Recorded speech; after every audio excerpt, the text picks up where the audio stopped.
Mnoge žene imaju crvene zastave koje će uništiti život muškarca. Ako si preterano samouveren i misliš da ti se to ne može desiti, ti si budala. Slušaj, nije važno koliko je žena slatka i lepa, najlepše stvari mogu biti otrovne ako ignorišeš crvene zastave ili si previše nadmen da ih naučiš. Platit ćeš cenu u budućnosti. Idemo kroz 8 crvenih zastava na koje svaki muškarac treba da obrati pažnju. Broj 1. Muški prijatelji. Kada žena ima muške prijatelje, vreme je da se povučete. Mnogi će vas nazvati ljubomornim ili nesigurnim zbog ovoga, ali nemojte ih slušati. Žene i feminizirani muškarci posebno ne shvataju šta je loše u vezi s tim.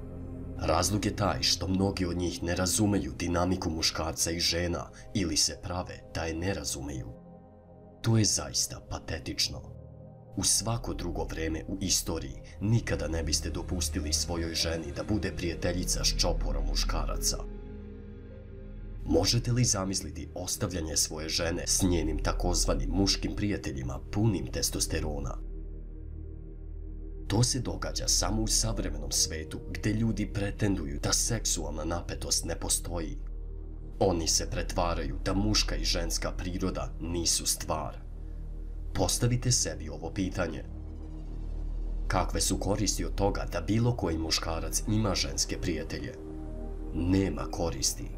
Jedini razlog zašto ti takozvani muški prijatelji ostaju u blizini je taj što čekaju trenutak kada će ona dozvoliti najmanji otvor za seksualnu aktivnost. Trenutak kada se to dogodi, vidjet ćete kako im maska pada i pretvaraju se u gladne hijene. Što se tiče žene, postoje brojne koristi od imanja muških prijatelja. Mogu joj popraviti stvari, pomagati joj i zaštititi je. To je igra koju neke žene igraju, dobijajući sve beneficije iz lažnog prijateljstva, a da ništa ne daju zauzvrat. Realnost je da će pre ili kasnije skinuti garderobu ili nešto seksualno će se dogoditi. Nemojte dozvoliti savremenom svetu da vas zavara da su muškarci i žene isti. Muško-ženske dinamike su veoma stvarne. Samo primetite kako se cijela atmosfera menja kada devojka uđe u sobu punu momaka. Broj 2. Problemi s ocem. Svi smo vidjeli devojke s problemima s ocem i to nikada nije izgledalo dobro.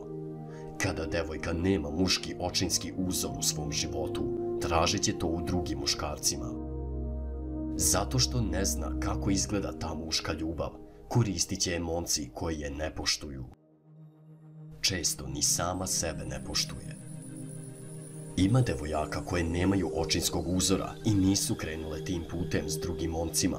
Možda čak imaju i samopouzdanja, ali crvena zastava i dalje ostaje. Zašto nisu vidjele kako se njihova majka odnosila prema ocu? Zato što im nije bilo pokazano kako poštovati snažnu mušku figuru. Postoji velika šansa da neće znati kako pravilno poštovati i vas. Uvek postoje izuzeci od pravila, ali češće nego ne. Bolje je pronaći devojku koja ima dobar odnos s ocem i koja ga poštuje. Broj 3. Seksualna prošlost. Nijedan muškarac ne želi ženu koja ima visok broj seksualnih partnera. Moderni i feminizirani svet reći će vam da ste nesigurni zbog toga, ali to je univerzalni osjećaj. Svaki muškarac će osjećati osjećaj gađenja, bez obzira na to kako pokušavaju da vas stide zbog toga. Zašto žene moraju čuvati svoju vrednost, dok muškarci moraju stvarati svoju vrednost? Svaka žena može ići okolo i spavati s različitim momcima i to nije ništa hvale vredno. Ali to bi uništilo njenu unutarnju vrednost. Postojala su istraživanja koja pokazuju da što više seksualnih partnera žena ima, to je teže da se veže i uspostavi duboku vezu s muškarcem. Kao da postanu emocionalno oštećene. Realnost je da nam nije potrebno gledati studije da bismo to znali. To je nešto što je oduvek bilo poznato od početka vremena. Broj 4. promiskuitetni prijatelji. Možda nije tako slatka i nevina kako je zamišljate. Svi smo prosječni rezultat 5 ljudi s kojima najviše vremena provodimo i žene nisu drugačije. Ako su njeni prijatelji svi promiskuitetni i spajaju se s raznim momcima, već znate da i ona to isto radi. Ako je to samo jedna drugarica, možete odlučiti da joj pružite šansu i reći joj da prekine kontakt s tom drugaricom. Ali, čak i u tom slučaju, morat ćete imati na umu tu crvenu zastavu i uvek ostati svesni obrazaca. Ako ima više prijatelja koji su promiskuitetni, to je ogromna crvena zastava. Nikad ne podcenjujte uticaj njenih prijatelja. Broj 5. Obožavanje. Možete li zamisliti svoju devojku kako ludi i želi dodirnuti cipele repera tokom koncerta ili kako stavlja slike njega svuda? Kao i s drugim crvenim zastava koje smo pokrili, i ova će izazvati loš osjećaj kod 99% muškaraca.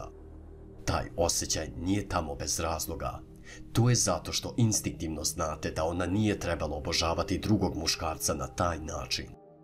Možete ignorisati osjećaj jer mislite da nije velika stvar ili čak dozvoliti da vas feministički mozak opere.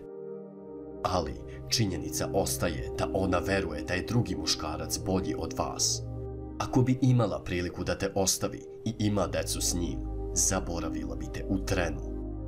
Razmisli o tome samo jedan trenutak.